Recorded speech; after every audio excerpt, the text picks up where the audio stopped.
Alors que le biréacteur long courrier de capacité intermédiaire a bouclé son route proving le 14 août dernier à Toulouse avec succès, sa certification, elle, est imminente.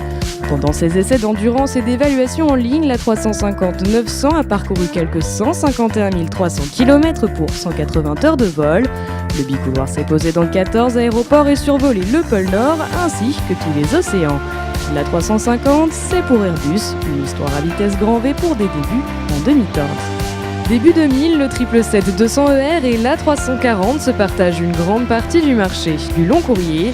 À cette période, Airbus décide d'améliorer ses quadri-réacteurs. Le but, aller toujours plus loin avec toujours plus de passagers pour anticiper et concurrencer les 777-300ER et 200LR. Un choix qui s'avérera non pas un échec technologique, mais bien commercial.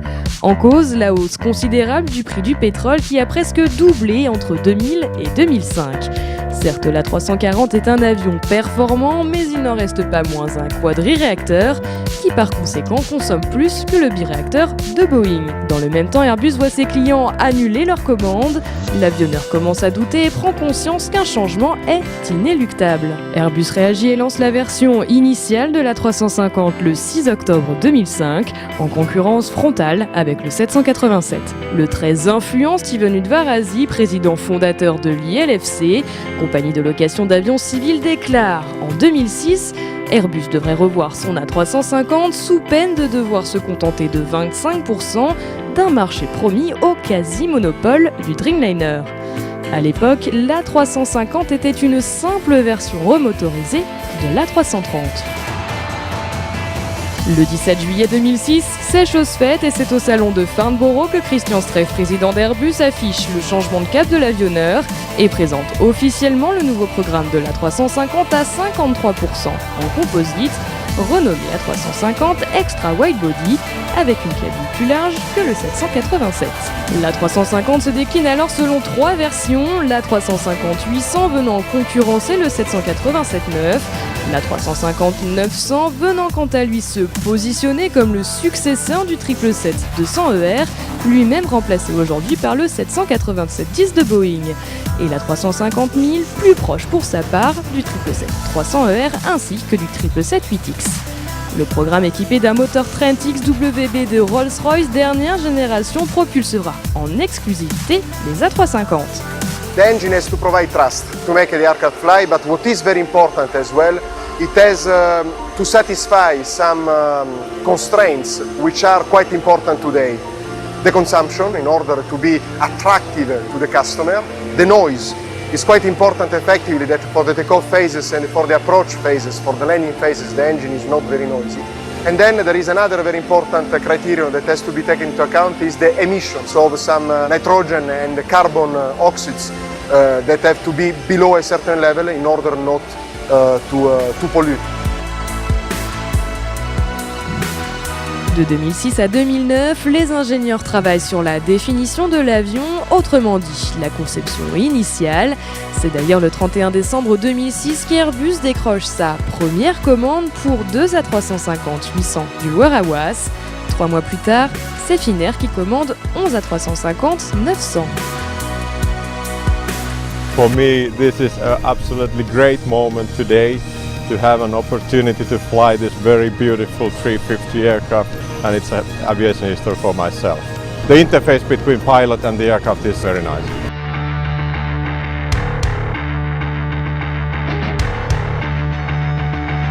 Octobre 2008 voit le gel de la conception préliminaire de la 350-900 pour faire place à sa conception détaillée.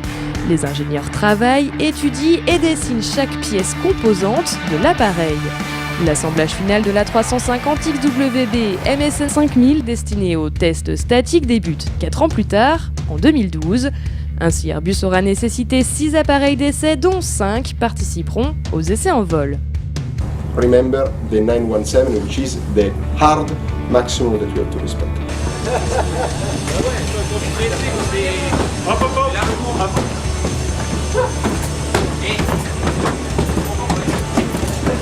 Trent XWB 84 obtint sa certification le 7 février 2013 pour l'A350-900 après une campagne d'essai en vol sur l'A380.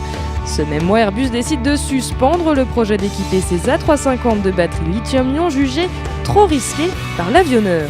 Et pour cause, le 787 équipé de cette technologie a dû faire face à une immobilisation de sa flotte pendant 3 mois. La raison ? Les batteries au lithium de certains Dreamliners japonais ont pris feu et obligé les avions à atterrir d'urgence. L'avionneur européen décide alors de jouer la sécurité et installe des batteries à base de nickel-cadmium, plus lourdes mais réputées plus fiables. Airbus n'abandonne toutefois pas l'idée d'équiper ses avions de batteries au lithium-ion et travaille en collaboration avec la FAA pour valider cette technologie. Les A350 dotés de batteries au lithium-ion devraient ainsi voir le jour aux alentours de 2016.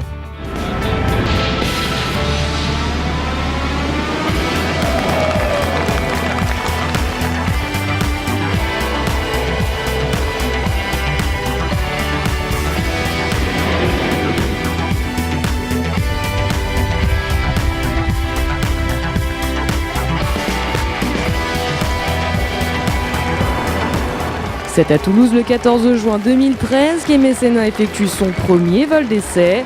Seuls 14 mois auront été nécessaires aux 5 appareils pour clore la campagne d'essai en vol, une campagne relativement courte et sans problème majeur.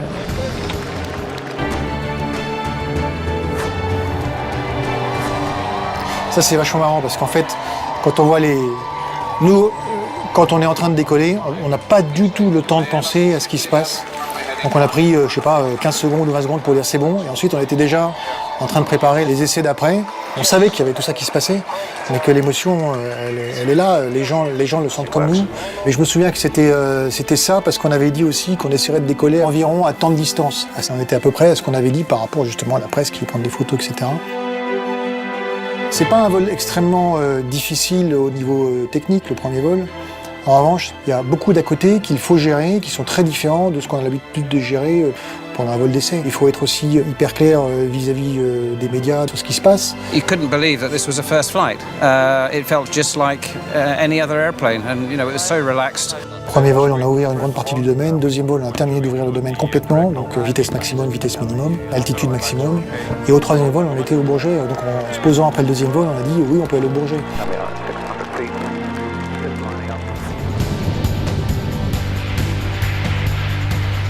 MSN 3 se sera chargé de tester les performances de l'appareil en aéroport d'altitude et de s'assurer du comportement des systèmes de l'avion par temps froid et par temps chaud.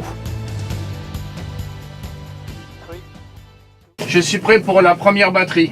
2, 1, top!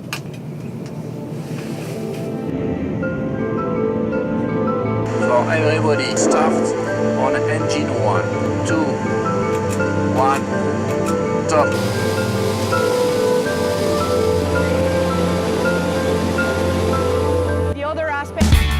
Notre avion MSN2, il est dédié à la cabine. Donc une grosse partie des essais qui doivent être faits sont faits au sol, puisqu'on cherche essentiellement à valider la climatisation, les débits, pour voir si avec des situations dégradées, on arrive quand même à chauffer ou refroidir une cabine pour pouvoir préparer un embarquement. MSN2 a aussi réalisé le premier long vol de l'A350.